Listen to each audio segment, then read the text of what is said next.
age, but due to my very religious upbringing, my parents were religious fanatics, I became extremely judgmental over everyone, everything, and worst of all, over myself. It got so bad that sometimes I would physically abuse, slap, myself when I'm masturbate to the thoughts of another man. At a point, I thought I was possessed because I could see a man in public and would immediately know he is G at Y, by just eye contact, and shockingly, I would be right. They will start hitting on me or giving me signals, of which my response will be extremely hostile, especially when they make advances. Because nothing seemed to happen after I have tried praying the G at Y away, I became severely depressed. I had had just one erotic encounter with a very nice guy I met in a taxi. We had got talking and I ended up following him to his house. Even though I was the one who made the first move on him, he wanted us not to rush into S@X, but I insisted and persisted. I was the one who cried and lamented the most. Looking back now, I can only shake my head in pity to the man I once was. Ever since that event, with the guy from the taxi, I was torn with guilt that I vowed to marry immediately I finished youth service. Everyone in my family wasn't in support because they thought I wasn't ready, but I insisted. Eventually, I had my way and got married. But the feeling never ever left. Now thinking life was normal because I had settled down with a woman, disaster struck. My wife, now ex, and I couldn't conceive. At first, I thought God was punishing me for being G at Y, but how can God punish me over something I have denounced? It was just so messed up to try to put a blame on something or someone. We, my ex-wife and I, decided to wait for God's time. But after the years rolled by, the desperation became severe. My wife, ex, changed churches more than she changed her hairstyles, and at a point, I got fed up of being forced to do likewise. We started arguing a lot, and this created a lot of barrier between us.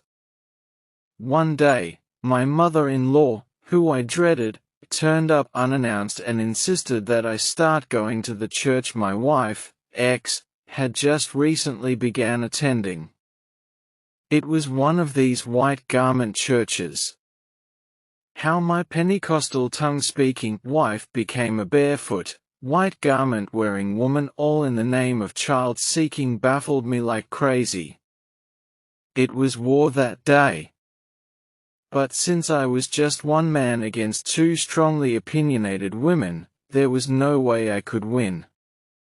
In fact, they had began insinuating that I was the one behind the misfortune because I refused to comply.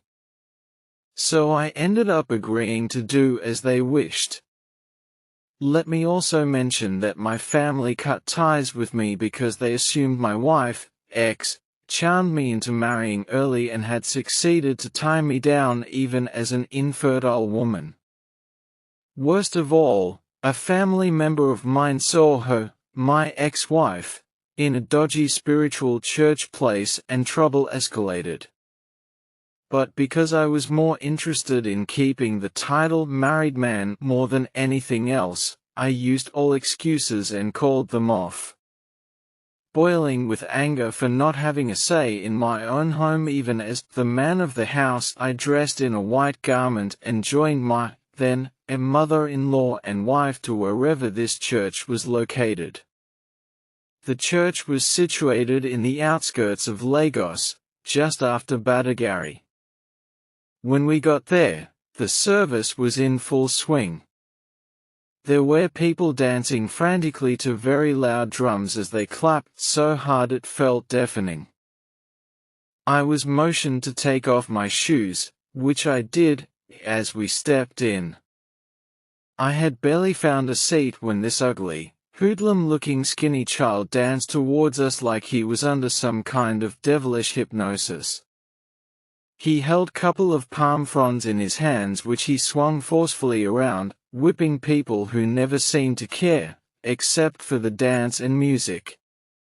As the rascal approached me with his palm fronds, I looked him in the eye with a "you dare not stare," but to my shock, the bastard whipped me repeatedly as I tried blocking him with my hand.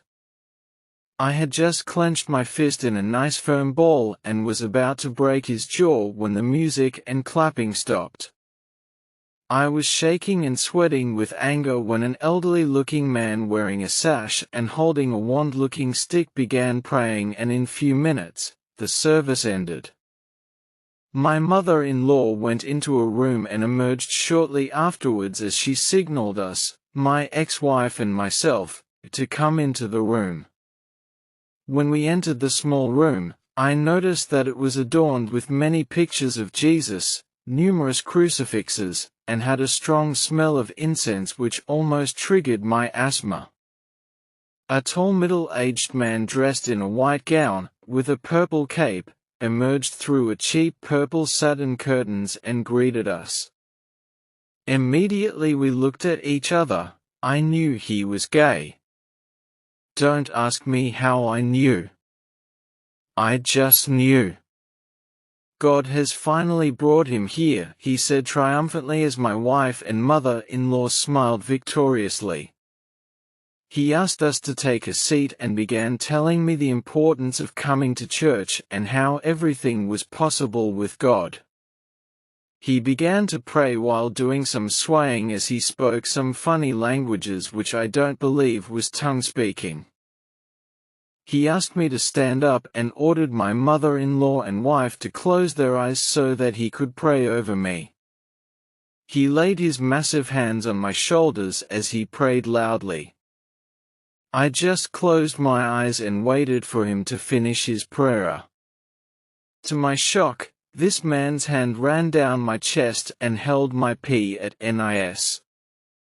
I opened my eyes in total surprise. In that instance, my penis sprung up. I quickly looked at my wife and mother-in-law in panic as they stood in the corner. But their eyes were tightly shut as they prayed. I looked at the pastor in utter disbelief as he kept praying, his eyes which were now opened. As we looked at each other, he had a naughty smirk on his face which made him look wickedly handsome. I felt my cock throb severally as his hands ran up and down my long solid shaft.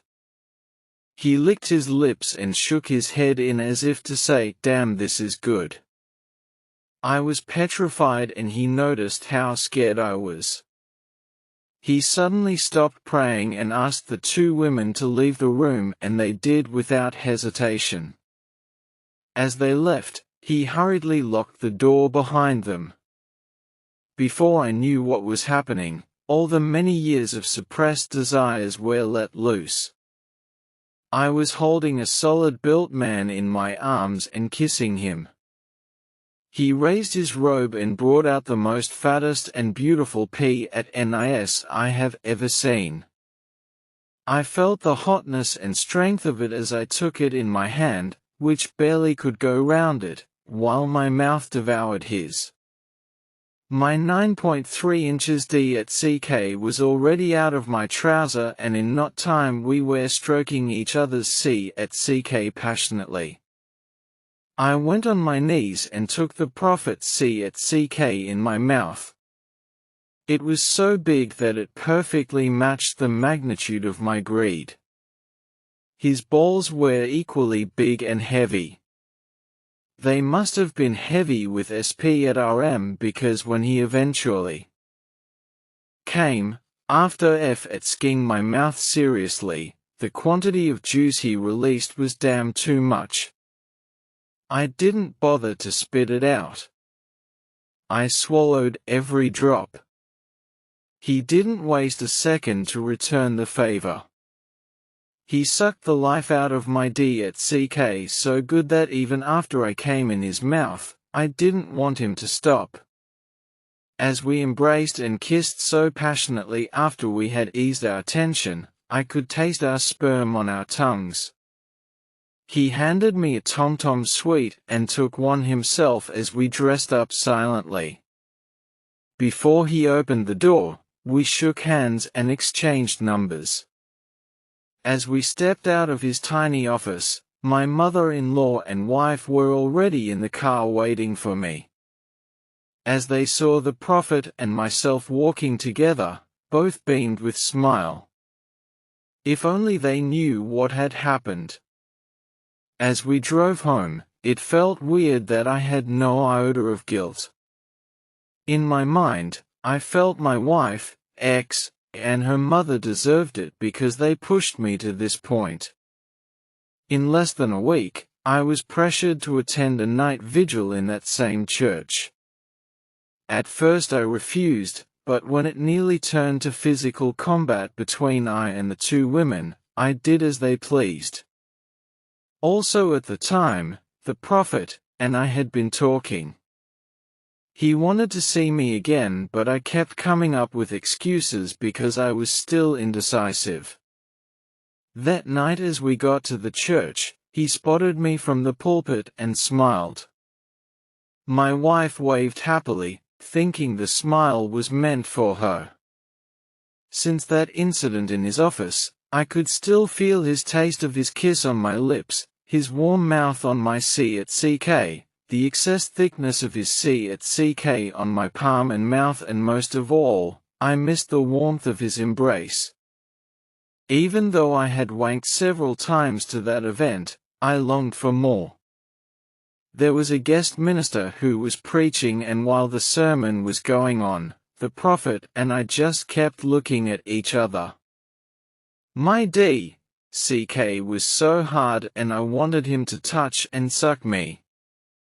I told my wife I wanted to go out for fresh air and I walked out into the night. In few minutes, I saw the Prophet outside. He walked up to me and we greeted. As we started talking about the event of our day, we proceeded to take a walk.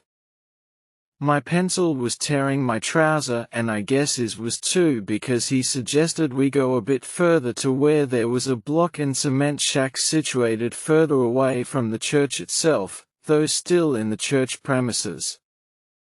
My pencil was tearing my trouser and I guess his was too, because he suggested we go a bit further to where there was a block and cement shack situated further away from the church itself, though still in the church premises. In no time, he released his cam and so did I. We went to my car and talked for a while as we stole several kisses. In all honesty, this Prophet had a calm and almost angelic nature in his personality, when he is not praying and doing all that religious display.